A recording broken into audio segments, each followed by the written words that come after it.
For the past 13 years, I've been attending Bethel Church for my whole life, and I didn't miss a week. But yet, I felt like I've only been going to church for about a year now. I could always say to my friends that I'm a child of God, and I would proudly say that I go to church, but behind the scenes, I would always wonder, do I really know God exists? How do I know He really loves me? And when the pandemic occurred, I had to quit all my daily basketball trainings, and I promised to my parents that I would replace the time with, instead I would do church activities. And they introduced me to sports and discipleship. The first day I was there would be the first time I would come back to church since the pandemic. So I haven't been to church for a year, and I felt really lonely, even though I had an in-person sermon. So I decided to invite my friends. And one by one, I was inviting friends who never went to church before, and I felt really happy. And even so, later when my parents invited me to promise of purity, I did not want to do it because I made excuses like I was too busy. And even though last time the time was so fun, I still did not want to go. Especially when I found out that it would go into bowling night with my friends, and I was really upset.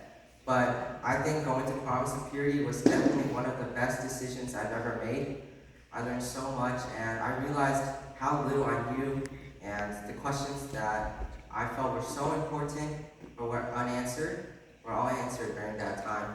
And I think my teacher and my friend who was there with me during those times to be with me. And afterwards, I was introduced to DT2.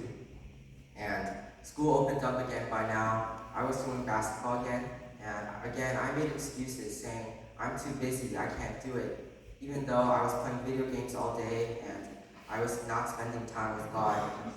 Even though I knew last time and the time before had proven me wrong, and I enjoyed the church activity so much, I still said no. And then, if it weren't for what happened next, I probably wouldn't be talking right now. I found out that my friend Edward would sign up for DT2. A little bit before, he had invited me to play basketball with him, and I was just surprised how much he had changed.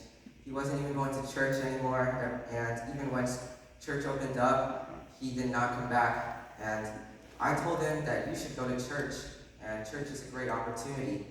And even so, I thought he was going to be just like any other person I told that to, who would just continue not going to church. Yet he did, and he hasn't missed a week since I said that. And I was just so surprised on what a great impact I had on him. So when I heard that he had signed up, I felt ashamed that with the excuses I made. My whole family was going, and everything made it so that I should have gone, but I still said no. And when he signed up, I decided to sign up with him and give him support. And signing up was definitely a hard decision, but every good reward needs good hard work and dedication, and it is by far the greatest decision I've ever made. After DT, I realized church isn't just a building you go to every week. It's the people you meet. It's not just fun and games. There's good stuff, but there's also suffering. And I've grown as my teacher and Edward a lot in just 10 weeks. And I remember what I did for DT forever. And I'd like to thank Pastor Gina and Pastor Daniel and all the teachers and students for making such an amazing teacher program. Thank you.